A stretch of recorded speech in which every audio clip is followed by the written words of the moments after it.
It is starring Toni Collette as Annie, Gabriel Byrne as Steve, her husband. Millie Shapiro is Charlie. Alex Wolff is Peter, and Ann Dowd, always fabulous, as Joan. All right. This film was made for $10 million and the box office $82.8 million. And I believe it premiered in Sundance. And then it was a midnight showing at Sundance. Yep, and then A24. And that's kind of how it got that first, high-end, highbrow horror. Because it was it came in through Sundance, it had a lot of heat. You got Toni Collette, who's it's like driving a Ferrari around. You know what I mean? She's incredible. She's incredible. And even in this, the movie, because she goes through two major deaths in this movie, and her reaction to each death is completely different. And you realize how great of an actress she is. Oh, yeah. Actually, it's 3 deaths. Because the husband. Well, yeah. You know what I mean? Then, then there's a whole other. It's it's the best death in the movie, yeah. Burned to a crisp. Okay, so this film was shot in Utah. It's beautiful. It opens on an obituary for Ellen Lee. Which is creepy enough in itself. I don't know if you've spent extended time in Salt Lake City or in Utah. I just went to Wise Guys. Yeah, I just opened for him. It felt like I was in a fake city. SLC's weird spot. It was very clean, very nice. Nobody was there. That's what it felt like the whole time. Yes. It felt like you ever seen the Langoliers, Stephen King's Langoliers? It felt like I had gone someone too far in time. Yes, that's what it felt like. That's it. The streets are empty. It's very strange. Yeah, very bizarre. So we then zoom in on a model home that we then come to find out is Peter's bedroom, the son, and Steve, the dad, is gathering him and his sister Charlie, who's asleep in a treehouse, for the grandmother's funeral. And now we're at Grandma's funeral, and in Annie's eulogy, she makes it clear that they had a difficult relationship. She's also surprised that so many people came that she didn't know, which makes sense later on. She loves drama. In this, this the fact. Think about this. I understand we all have fucked up relationships with our parents and shit. But it's but you get to that eulogy and you still can't, not use this opportunity to remind everybody. Take a couple shots. She's a fucking bitch. She's a bitch, and now she's a dead bitch. And you're it's a lot. It's a good way to set the tone of what Toni Collette's looking for as a mother. Oh, God. All right. So she's wearing this necklace with this symbol on it as she's delivering this, her eulogy, and we see it. And then when little Charlie goes to her grandmother's casket, the grandmother also has the same necklace.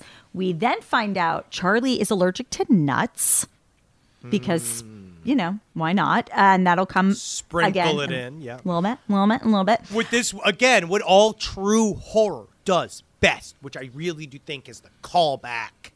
It's every detail is necessary at the top of the film for you to then see how it plays out. And it only really is revealed on repeat showings. 100%. The symbol, you would never notice that. You know what's amazing about horror is that the ones that the really bad ones that are also super watchable, they drop a bunch of hints that they never pay off because the script changes 5 different times, and they're like, oh yeah, all right, no, I guess aliens, fuck it, put it in. Yeah, literally, Michael Madsen didn't show up for the last 2 weeks of casting, last 2 weeks of filming, so now we have to re-edit the middle. You know what I mean? It's that thing where that's the issues they're dealing with. Yeah, there's no dropping hints when you have a day to film something. But, all right, so she's allergic to nuts, guys, and it seems like the family's somewhat relieved that the grandmother's gone. No one, except for the daughter. Well, except for Charlie, but the dad, and she was living with them towards the end of her life, so she died there most likely.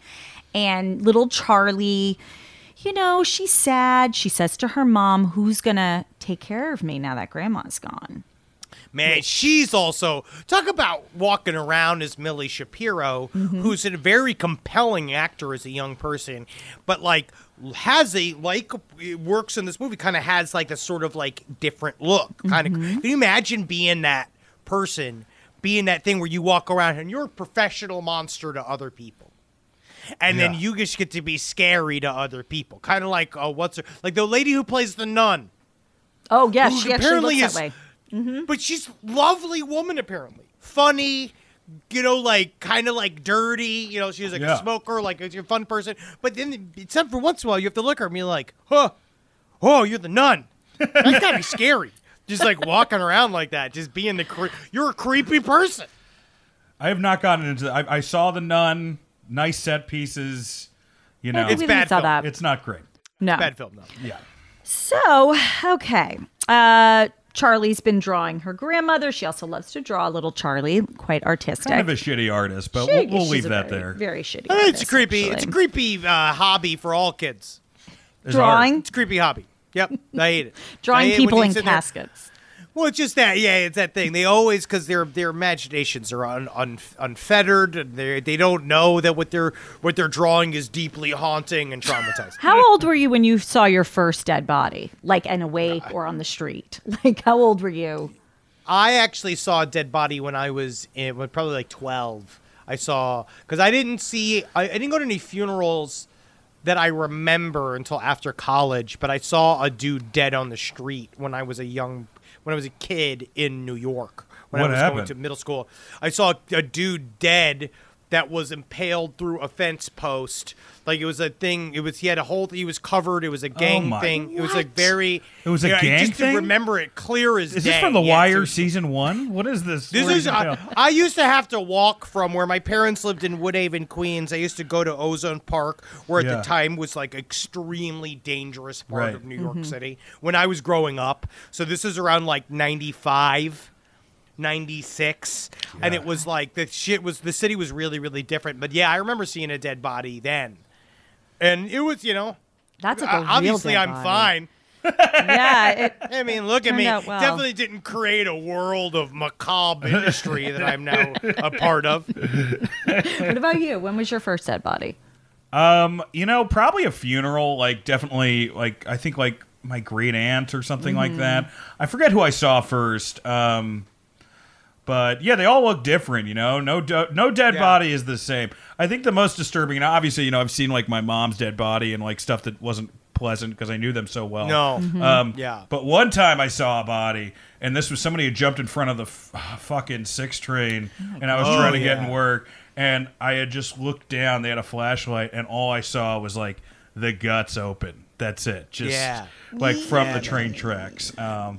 And then I looked to the right and I saw Henry furiously masturbating. Yeah. Remember every detail, Henry. Remember every detail.